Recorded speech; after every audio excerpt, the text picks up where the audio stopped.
अस्सलामु अलैकुम वरहमतुल्लाहि वबरकातुहू और वालेकुम अस्सलाम वरहमतुल्लाहि वबरकातुहू। जिन मेरे भाइयों ने सलाम किया तो बहुत ज़्यादा पैगामात और बहुत ज़्यादा मैसेज मिले हैं इस हवाले से कि पैगाम एक ही था। काफ़ी सारे दोस्तों का ये कहना है कि हमारे घर में बेरोज़गारी बहुत ज़्यादा है और बीमारी जो है ना समय से यानी समझ नहीं आती, इतना ज़्यादा बीमारियाँ हैं।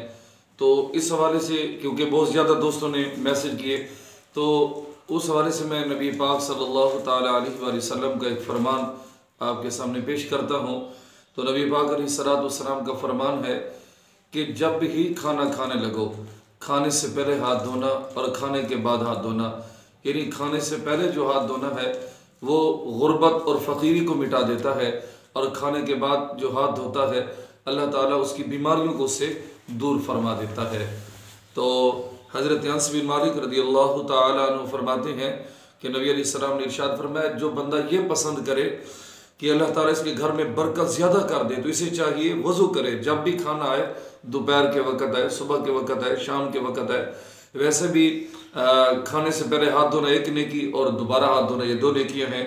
हज़रत मौला अली मुर्तज़ा शेर खुदा करमल्लाहु ताला वजहुल करीम फरमाते हैं, जब इंसान सुबह के वक़्त उठे ना, सबसे पहले जो उसने काम करना है वो ये है कि अपने हाथों को धोए, क्योंकि मुमकिन है कि जब वो सोया हो तो उसके हाथ किस किस जगह पे लगे।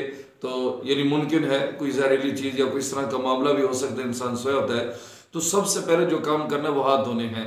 तो ये वजीफ़ा मेरे नबी अलैहिस्सलातु वस्सलाम का फरमान है, आप इस पर अमल करके देखें, इंशाअल्लाह बहुत ज़्यादा फ़ायदा होगा।